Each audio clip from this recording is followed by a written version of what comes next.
New York City, a skyline of dreams, but under the neon glow, a nightmare was hiding.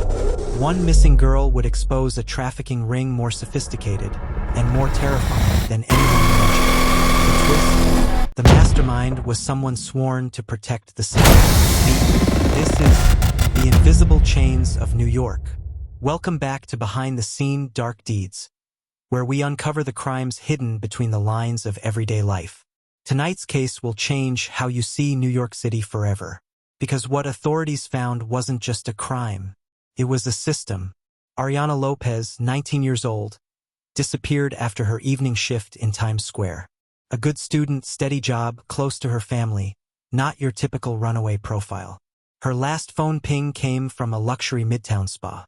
Then nothing. Her mother begged police to keep searching. My daughter would never leave without telling me. But the trail was cold. Too cold. Detectives Reyes and Donovan visited the spa. The place was immaculate. Too immaculate. Employees followed scripted answers, avoiding eye contact. Reyes slipped one of them a card. The woman didn't call. But 3 nights later, a whisper came through a blocked number. Ariana is alive. But not for long. Then silence.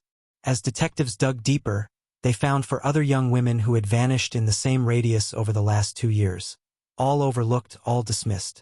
On a map, their disappearance points formed a near-perfect circle. At each point, a spa, a massage parlor, or a basement restaurant. All different owners. All clean licenses.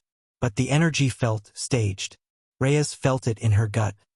These places are connected. A fire broke out at the basement restaurant. Inside, firefighters discovered a hidden room behind a false wall. Cots, restraints, burners, confiscated passports, women's clothing, including items belonging to missing girls. The darkest part? A partial fingerprint on a metal tray. It matched someone shocking: Lieutenant Marcus Hale, a decorated NYPD officer. A man who trained half the department, including Reyes. Hale had spent 10 years working in anti-trafficking units. He knew every loophole, every weak spot. He used multiple front owners, rotated victims, and sabotaged investigations from the inside. He wasn't just covering up crimes. He was running them. Ariana wasn't random. She saw him forcing a girl into a back room near her workplace. She paid the price for noticing. The restaurant fire forced Hale to move victims. During a raid, one survivor whispered, "Ariana, upstairs at the spa. They're hurting her." SWAT surrounded the spa. Inside a soundproof treatment room, investigators found Ariana alive, drugged, chained, shivering. She had been held for weeks, only floors above a bustling Manhattan street. But Hale was gone, fleeing toward Canada on a fake passport. Searching Hale's apartment exposed someone even more shocking. Encrypted messages with his girlfriend, a respected NYC social worker who specialized in helping trafficking victims.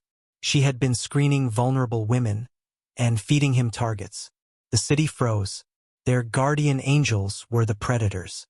She was arrested mid-session. 2 days later, Hale was detained at the border, trying to escape. Ariana survived.